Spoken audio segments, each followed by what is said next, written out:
Tema Natal untuk tahun 2021 adalah Immanuel, Allah menyertai kita. Seperti apa yang tertulis dalam Matius pasal yang pertama ayat yang ke-23. Sesungguhnya anak darah itu akan mengandung dan melahirkan seorang anak laki-laki, dan mereka akan menamakan dia Immanuel, yang berarti Allah menyertai kita.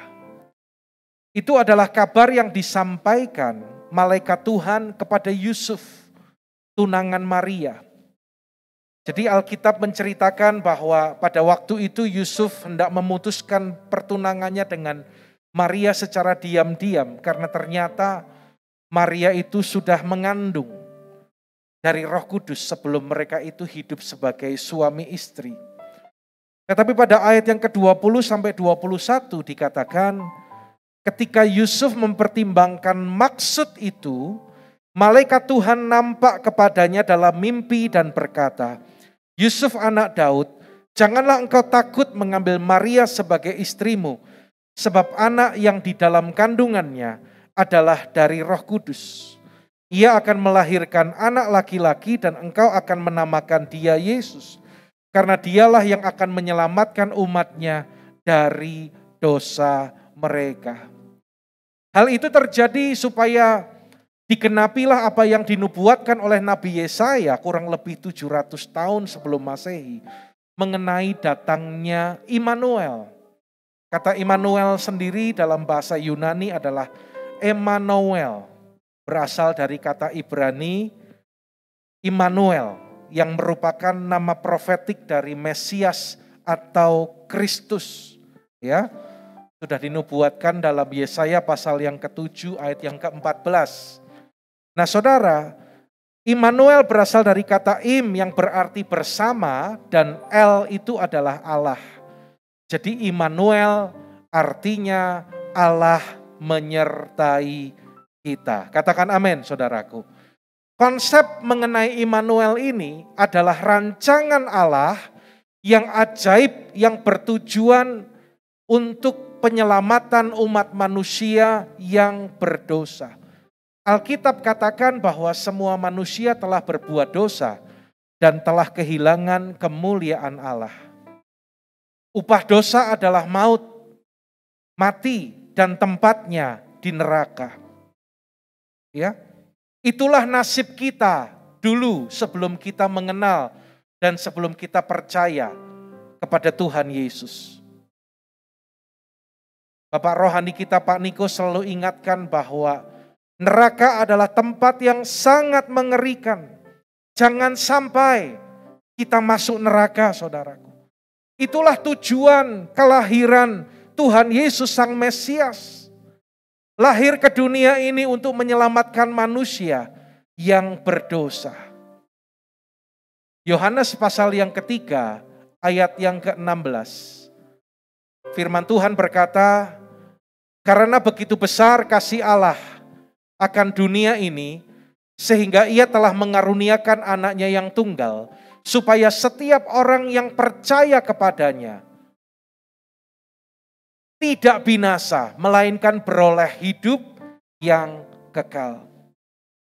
Saudara, bagaimana cara Tuhan Yesus menyelamatkan manusia?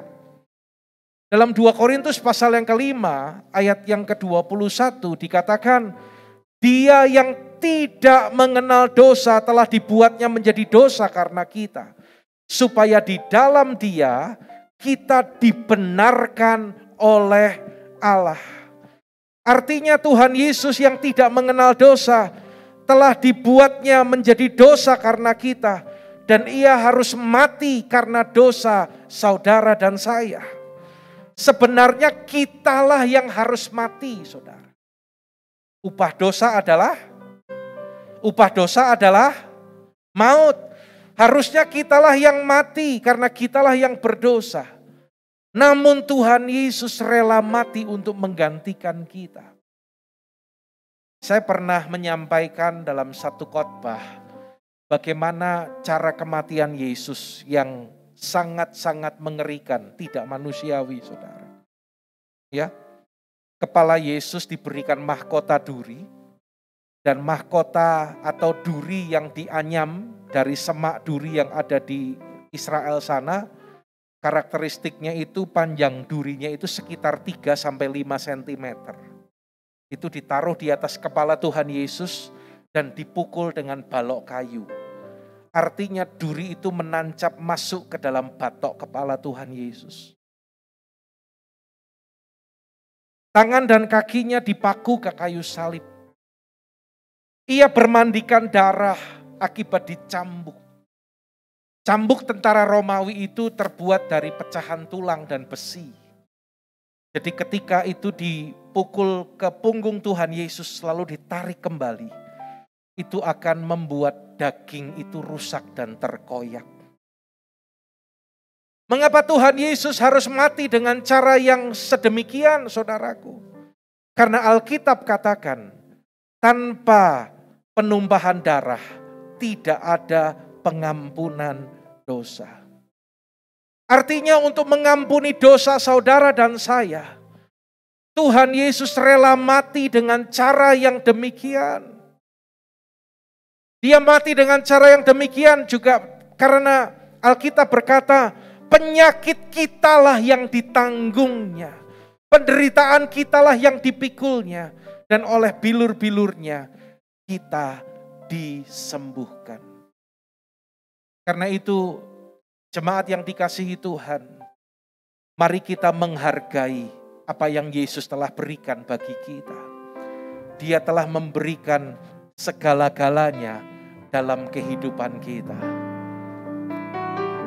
Kasih Allahku sungguh telah terbukti ketika Dia serahkan anaknya. Kasih Allah mau berkorban bagi kau dan aku. Tak ada kasih seperti kasih-Nya. Bersyukur, bersyukur. Mari angkat tangan kita bersyukur. Bersyukurlah, bersyukur karena kasih setiamu. Ku sembah, ku sembah, ku sembah dan ku sembah. Selama hidupku ku sembah Kau Tuhan. Dan kita akan melihat pada waktu Tuhan Yesus lahir ke dunia ini 2000 tahun yang lalu, ada sejumlah peristiwa yang terjadi yang dapat mengajar kita tentang bagaimana seharusnya menyambut kelahiran Sang Immanuel. Peristiwa yang terjadi yang pertama adalah dalam Lukas pasal yang kedua ayat yang ke-8 sampai ayat yang ke-16. Dikatakan bahwa di daerah itu ada gembala-gembala yang tinggal di padang gurun, menjaga kawanan ternak mereka pada waktu malam. Lalu tiba-tiba berdirilah malaikat mendatangi mereka, dan kemuliaan Tuhan meliputi mereka sehingga mereka sangat ketakutan. Saudara, malaikat itu berkata tentang kelahiran Sang Juru Selamat. Dan tandanya ialah mereka akan menjumpai seorang bayi dibungkus kain lampin dan terbaring dalam palungan. Ketika dijumpai oleh malaikat, gembala-gembala ini tidak mengerti apa yang dimaksudkan. Tetapi saudara, mereka taat untuk pergi menjumpai Sang Mesias, yaitu Sang Immanuel. Kata kuncinya di sini adalah ketaatan. Ya. Lalu peristiwa yang kedua adalah ada nyanyian para malaikat dan banyak bala tentara sorgawi memuji Allah.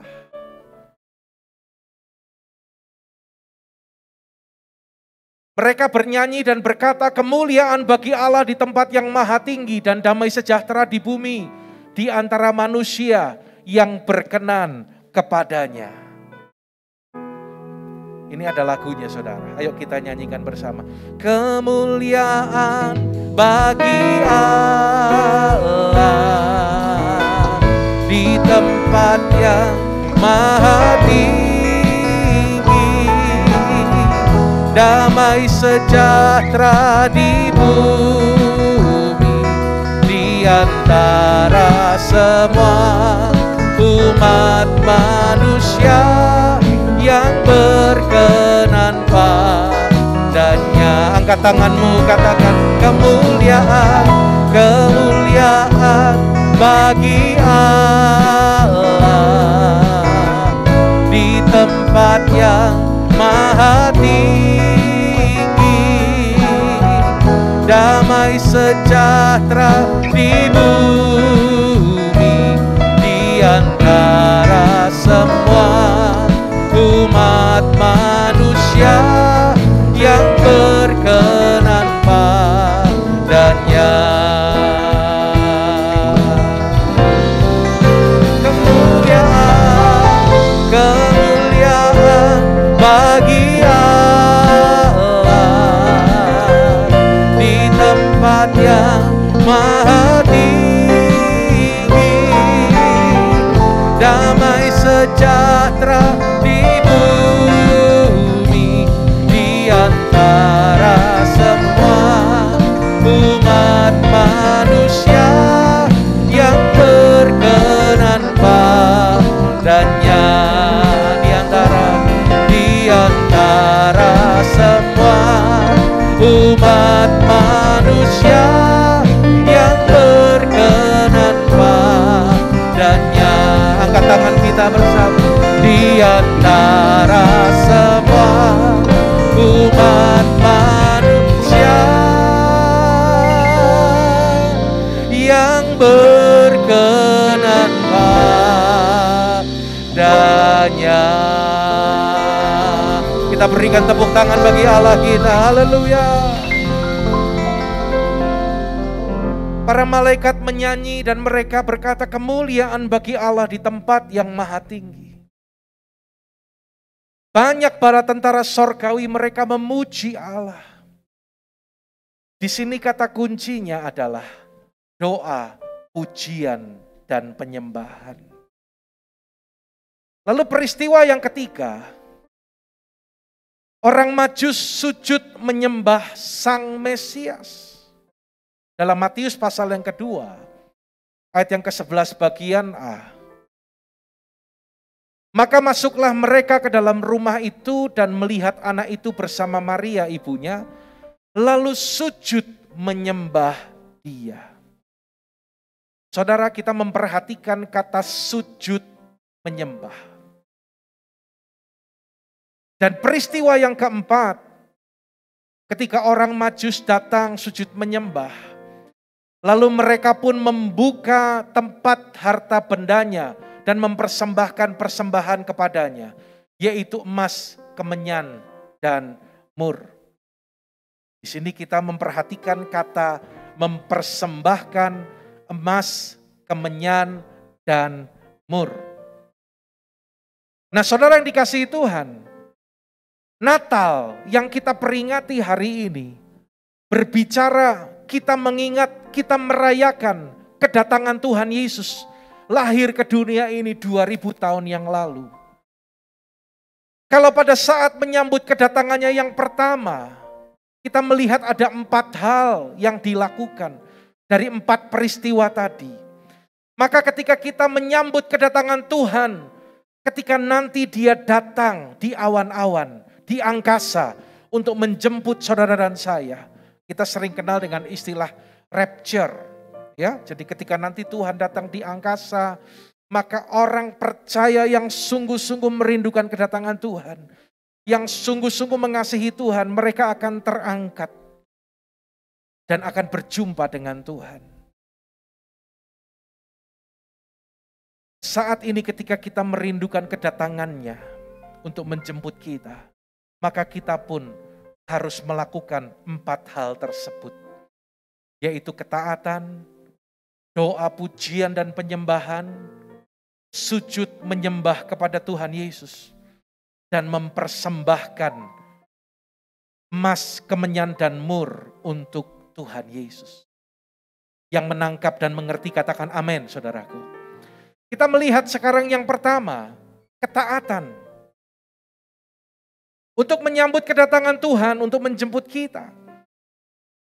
Yang diperlukan adalah kita hidup dalam ketaatan. Saudara, ketaatan dalam hal apa saja? Tuhan ingatkan yang pertama, mari umat Tuhan kita mencari perkara-perkara yang di atas dan bukan yang di bumi. Yang mengerti katakan amin. Saya belum mendengar suaranya. Yang mengerti katakan amin.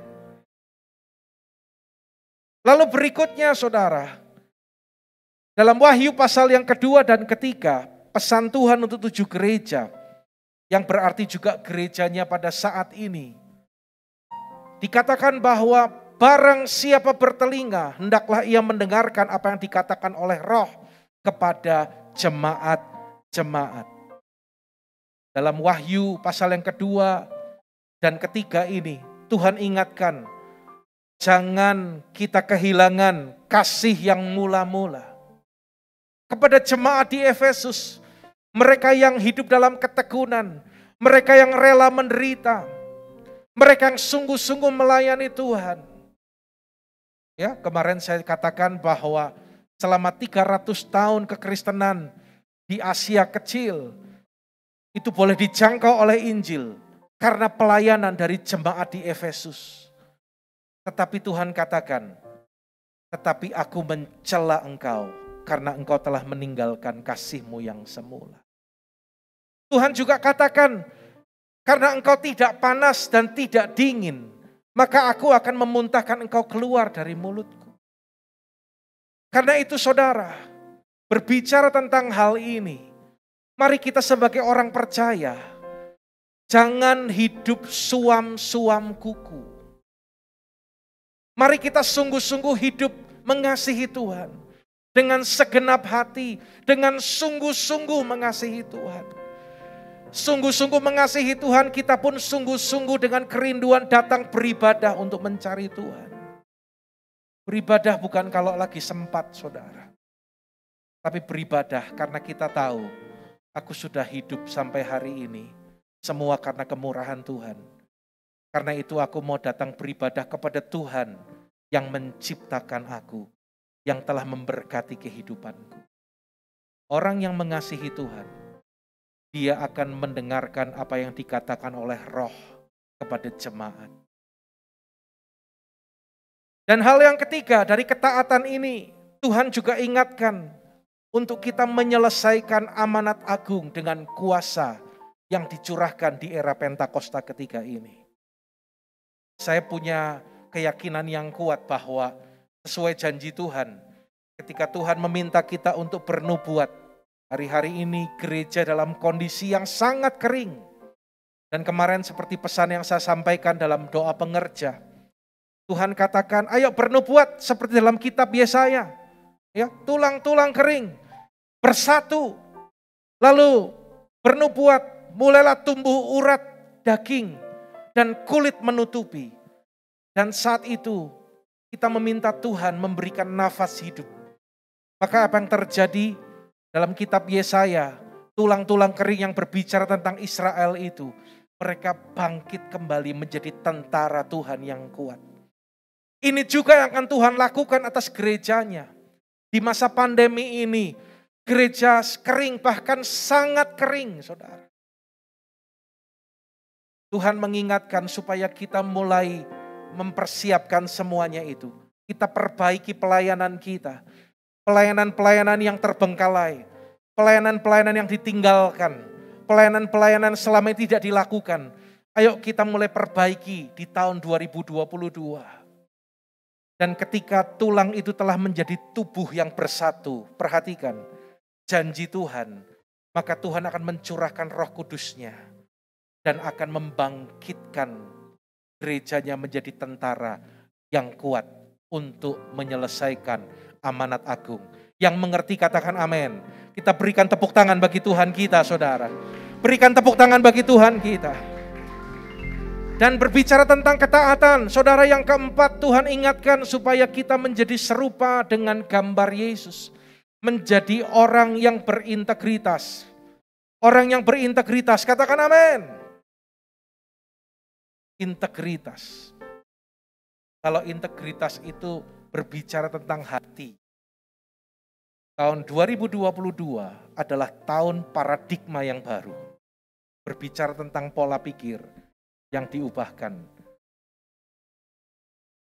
Lalu hal yang kedua adalah doa, pujian, dan penyembahan. Ini berbicara tentang prinsip pemulihan pondok Daud, ya, dan menara doa. Saudara, sebenarnya ini berbicara kepada kita tentang apa? Perhatikan saudara, berbicara tentang keintiman kita dengan Tuhan. Orang yang hidupnya intim dengan Tuhan, pasti akan merindukan kedatangannya. Sekali lagi saya katakan, orang yang hidupnya intim dengan Tuhan, pasti merindukan kedatangannya. Dia pasti rindu untuk bertemu dengan Tuhan. Seperti orang yang sedang mengalami jatuh cinta, saudara. Pinginnya ketemu. Kalau enggak ketemu rasanya ada yang kurang. Pinginnya selalu sama-sama. Bareng-bareng. Kalau enggak bisa ketemu secara fisik. Lewat video call. Tahun ini saya ulang tahun pernikahan itu ke-24. Jadi tahun depan itu sudah kawin perak, saudara. Puji Tuhan. Sampai hari ini, kalau sehari saya nggak ketemu, kalau Bu Gembala lagi pergi acara apa, saya itu kangennya luar biasa sama dia, saudara. Ini bukan tipu-tipu ya, Anda bisa tanya sendiri. Nggak usah pergi keluar kota, pergi keluar rumah kalau lama nggak pulang-pulang aja tak telepon. Kok lama banget nggak pulang-pulang? Memang cari apa, beli apa? Karena biasanya kemana-mana selalu bersama-sama dengan saya. Ya. Ada kerinduan, ada kasih. Saudara, bukankah kalau kita itu berkata mengasihi Tuhan, kita itu selalu pingin dekat sama Tuhan.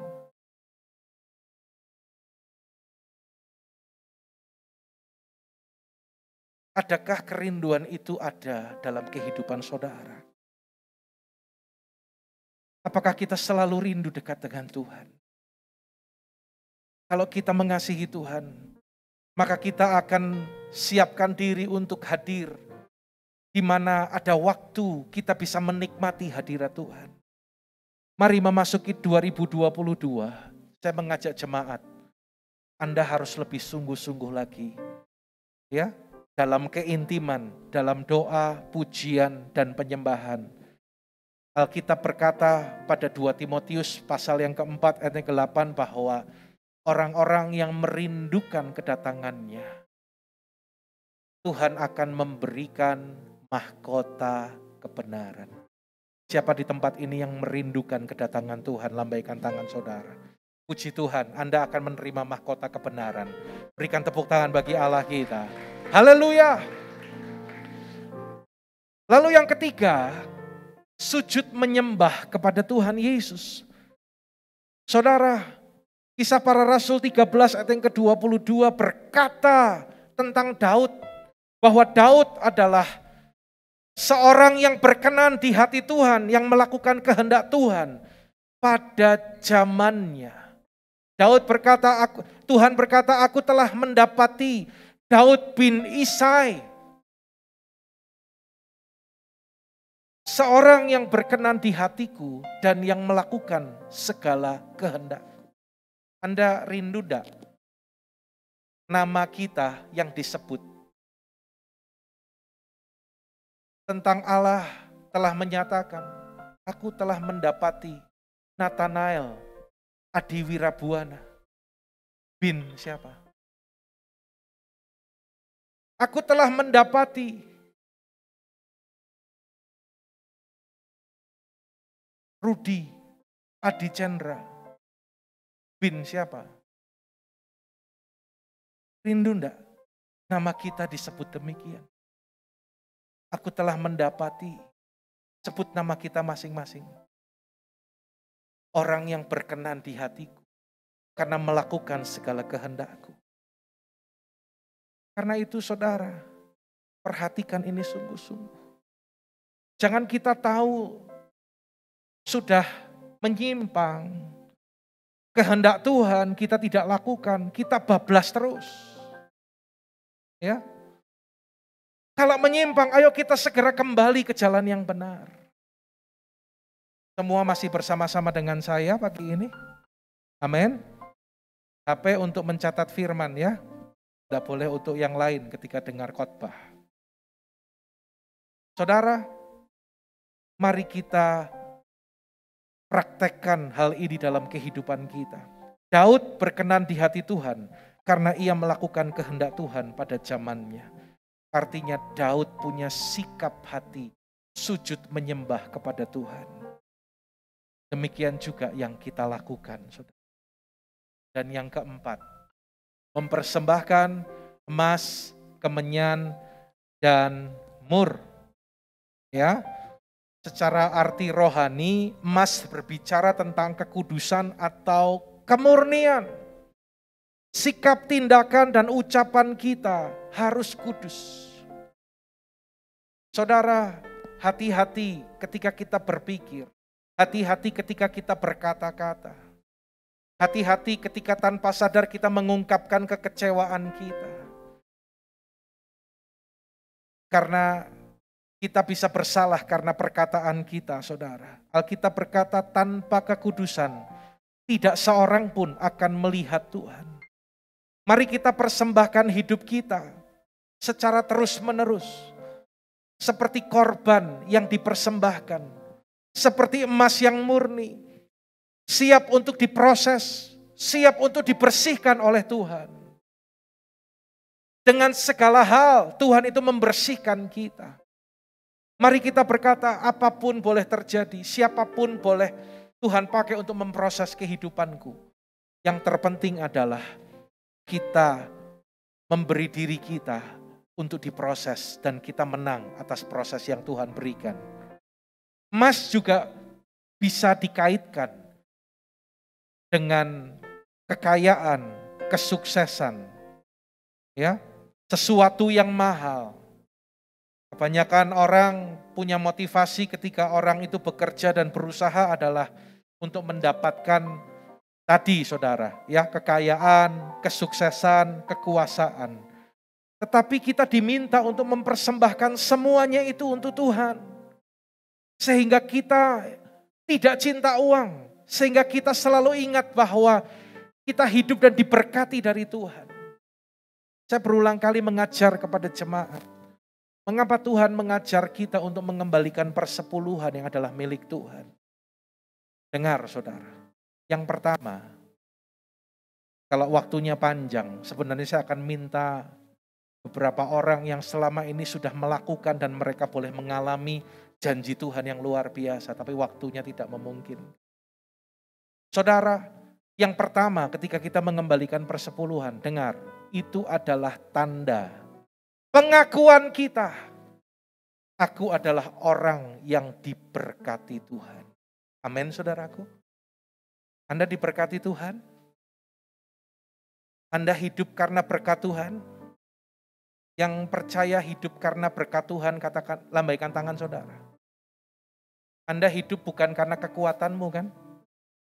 Anda ada pekerjaan usaha boleh berjalan, bukan kekuatan kita kan? Kalau kita mengakui semuanya itu karena Tuhan, lakukan firman Tuhan. Dan ketika Tuhan juga mengajar kita untuk mengembalikan persepuluhan, saya, keluarga saya pun juga lakukan. Itu mengajar kita untuk tidak cinta uang. Saudara, jadilah pribadi yang cinta Tuhan. Ya, uang, segala sesuatu memang kita itu perlu uang. Benar enggak saudaraku? Tetapi uang itu bukan segala-galanya. Tuhanlah segala-galanya dalam kehidupan kita. Emas berbicara tentang sesuatu yang mahal. Seperti ketika Tuhan meminta kepada Abraham untuk mempersembahkan Ishak.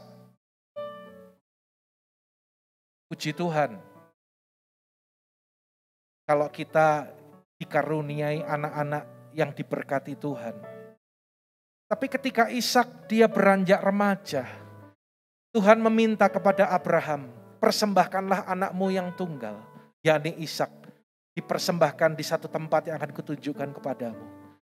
Saudara, itu bukan hal yang mudah. Anda bayangkan kalau itu datang dalam kehidupan kita. Persembahkanlah anakmu yang sulung kepada Tuhan. Anda bisa bayangkan kalau Tuhan berbicara kepada Bapak Hartanto, persembahkanlah anakmu yang sulung. Seperti Tuhan berbicara kepada Abraham. Persembahkanlah dia di sana sebagai korban. Saya mau tanya Bapak Ibu, gampang enggak? Halo? Kok enggak jawab ya? Halo? Saya mau nanya dulu sama yang bersangkutan deh.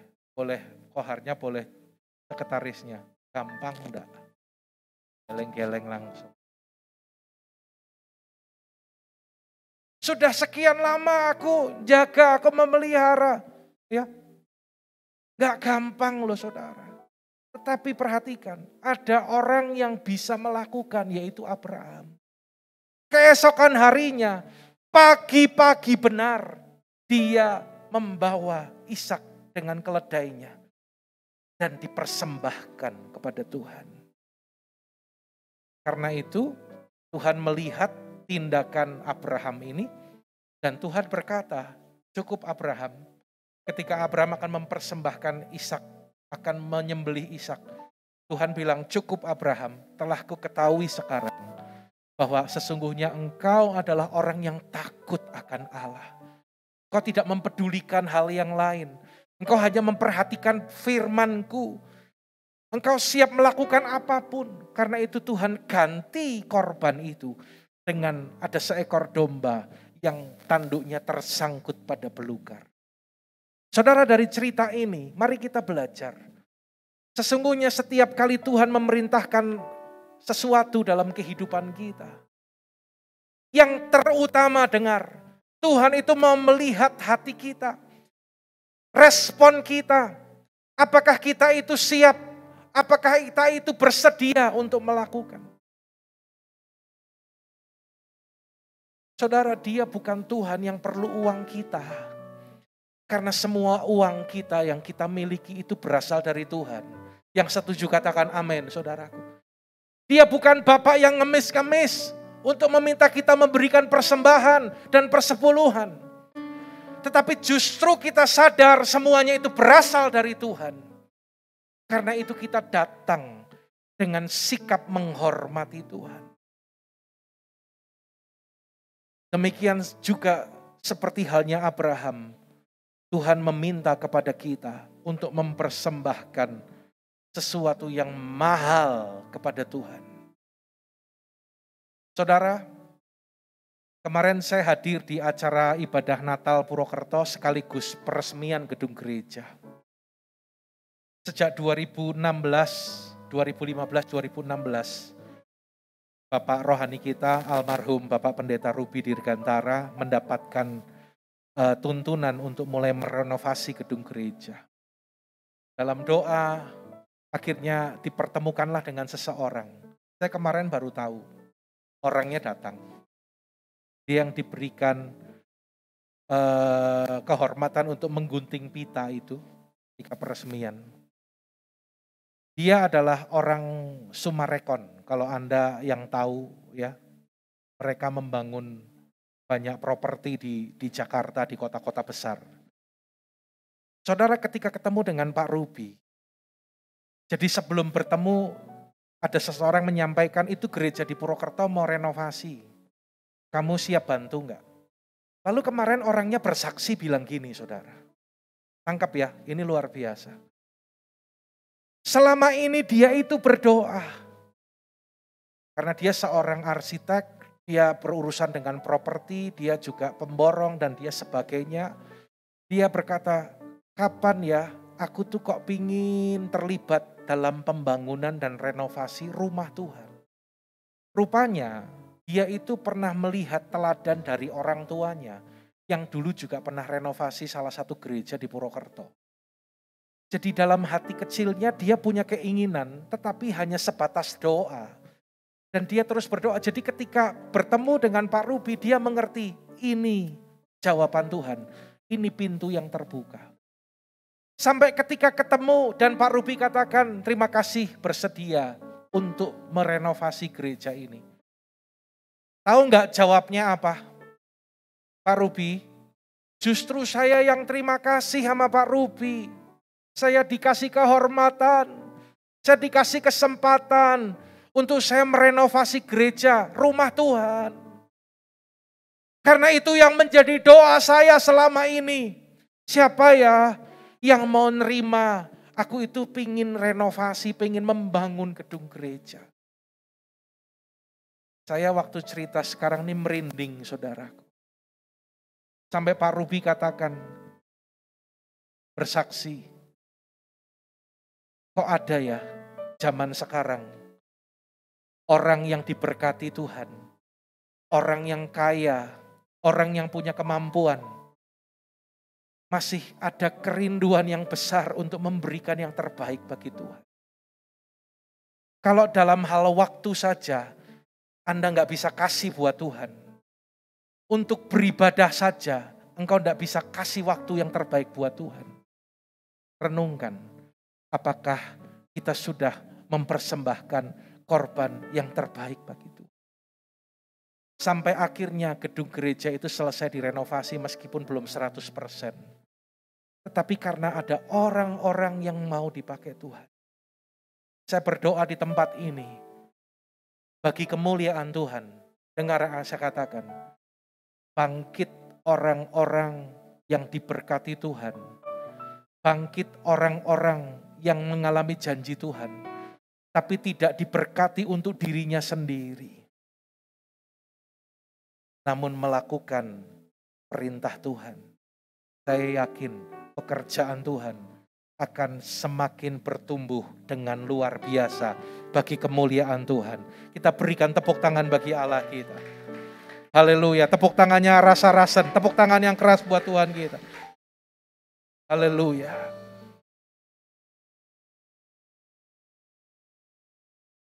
Lalu kita melihat sekarang kemenyan. Jadi nanti pulang dari gereja Anda tidak perlu beri menyan. Tetapi kita belajar arti kemenyan itu apa? Kemenyan itu adalah berbicara juga tentang korban. Sesuai dengan Roma 12 ayat yang pertama, katakan, demi kemurahan Allah, aku menasihatkan kamu supaya kamu mempersembahkan tubuhmu sebagai persembahan yang hidup, kudus dan berkenan kepada Allah. Itu adalah ibadahmu yang sejati. Saudara, kemenyan berbicara persembahan yang menyenangkan hati Tuhan. Ya. Apa yang Anda bisa lakukan untuk menyenangkan hati Tuhan? Setia hadir beribadah. Melayani Tuhan. Beberapa waktu yang lalu sempat terhenti karena pandemi. Sekarang kondisi sudah semakin baik. Ayo kembali lakukan. Anda sedang tidak lakukan untuk saya. Anda bukan lakukan untuk gereja. Tetapi yang terutama ketika kita melayani, kita sedang melakukannya untuk Tuhan. Ya. Karena suatu saat nanti Tuhan juga akan meminta pertanggungjawaban kepada orang yang diberikan 5 talenta. Tuhan, aku sudah lakukan 5 menjadi 10. Baik, engkau hamba yang baik dan setia. Kepada yang 2 talenta, Tuhan, aku sudah lakukan 2 jadi 4. Engkau hamba yang baik dan setia. Masuklah dalam kebahagiaan Tuhan. Yang 1 ngamuk-ngamuk, saudara. Tuhan gak adil. Dia emosi kan. Yang lain diberi 5, diberi 2, dia 1. Karena itu aku kubur. Aku gak buat apa-apa. Lalu Tuhan marah. Dan talenta itu diberikan kepada orang yang memiliki 5 talenta. Dan hamba ini, tuannya katakan, lemparkan dia ke tempat hukuman. Saudara, jangan tunda waktu. Saya hanya mengingatkan saudara. Kalau gembalamu sudah mengingatkan, dengar baik-baik. Jangan sampai nanti Pak Gembala sudah ngingetin, Anda nggak dengar. Nanti Tuhan sendiri yang akan ingatkan saudara. Dengan caranya Tuhan. Ya. Kalau kita diingatkan, karena Tuhan mau kita perbaiki, kita sungguh-sungguh. Ayo, 2022 memasuki lembaran yang baru. Kita bersama membawa korban kepada Tuhan. Dan yang terakhir, more. Dalam bahasa Ibrani, ya, dan Yunaninya semurna. Mur itu artinya pahit. Saudara, apa maksudnya? Dalam Ibrani 12 ayat yang ke-15 dikatakan, jagalah supaya jangan ada seorang pun menjauhkan diri dari kasih karunia Allah, agar jangan tumbuh akar pahit yang menimbulkan kerusuhan dan mencemarkan banyak orang. Jangan sampai kita punya akar kepahitan, saudaraku. Gak ada yang amin. Rada telat amennya. Jangan sampai kita punya akar kepahitan. Jagalah hatimu dengan segala kewaspadaan, supaya dari situlah terpancar apa, saudara? Terpancar apa? Lebih keras lagi, terpancar apa? Kurang keras, terpancar apa? Kalau jaga hati yang terpancar apa? Kalau tidak jaga hati yang terpancar apa? Kewaliannya apa? Kematian. Ingat kemarin pesan yang saya sampaikan di Christmas night, bahwa ketika Kain membunuh Habel, dia mencederai kasih persaudaraan, brotherly love. Dan semenjak saat itu, kehidupan Kain sangat menderita. Tanah yang dikerjakan tidak menghasilkan, dan dia mengalami penderitaan demi penderitaan. Saudaraku, mari saat ini kita mau menyerahkan.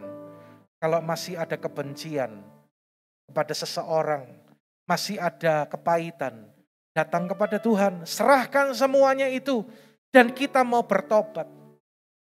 Ya. Jadi kehidupan kekal di sorga, kita mau hidup kekal selama-lamanya, atau kita mau mati kekal selama-lamanya di neraka, itu tergantung kepada hati kita, saudaraku. Jangan menjauhkan diri dari kasih karunia Allah. Mari seperti Tuhan sudah mengampuni kita, kita pun mengampuni orang yang bersalah kepada kita. Katakan amin, saudaraku. Dan mur juga berbicara pengurapan. Salah satu bahan yang digunakan untuk membuat minyak urapan itu adalah mur. Ya. Jadi ini berbicara pengurapan yang diberikan oleh Tuhan kepada kita. Kita terima dan kita kembalikan lagi untuk kemuliaan Tuhan. Bukan popularitas, bukan mencari kekayaan atau kepentingan yang lain. Saudara, sebelum saya ajak kita berdoa, sekali lagi saya mengingatkan, kalau kita masih merayakan Natal di 2021 ini, semakin kita merayakan Natal di tahun-tahun berikutnya, apa artinya? Tandanya kedatangan Tuhan sudah semakin dekat. Lebih sungguh-sungguh lagi, lakukan keempat hal ini. Seperti yang peristiwa yang terjadi, yang dilakukan untuk menyambut kelahiran Yesus. Kita pun lakukan untuk menyambut kedatangan Tuhan, menjemput kita. Amin.